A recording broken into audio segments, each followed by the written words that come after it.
The new covenant is most explicitly described in Jeremiah 31 and 32 in the Old Testament. And my favorite expression of it is not in chapter 31, verse 33, which is wonderful, but in chapter 32, verse 40, which goes like this. I will make with you an everlasting covenant, the new covenant, that I will not turn away from doing you good. And I will put the fear of me in your heart. Here it comes. So that you will not turn away from me. I love that. I just love that. God has taken it upon himself to hold on to me.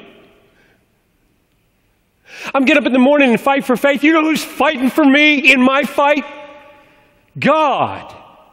Work out your salvation with fear and trembling, for God is the one who is at work in you, doing his new covenant thing. And I didn't finish it. I stopped in the middle of the verse.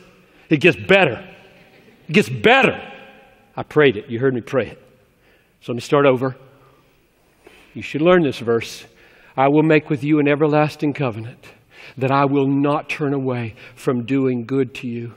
And I will put the fear of me in your heart so that you will not turn away from me. And I will rejoice over doing you good with all my heart and all my soul, says the Lord. I just can't imagine any greater verse in the Bible than infinite soul, infinite heart of God engaged in doing me infinite good and holding on to me and never turning away from doing me good. That's what he paid for with his blood. So, the connection between the cross and the doctrine of perseverance is that if you are a believer, if you're a believer now and have been for a year or a week or 50 years, it's because he died to buy that.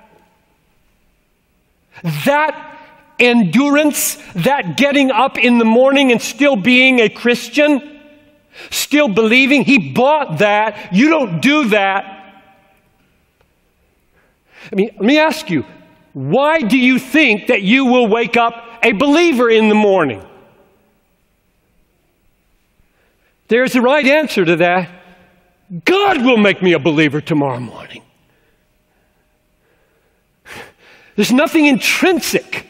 This is God covenanting with you to be your God forever. So he's going to keep you a Christian. Your assurance does not lie in yourself. It lies in a covenant-keeping God.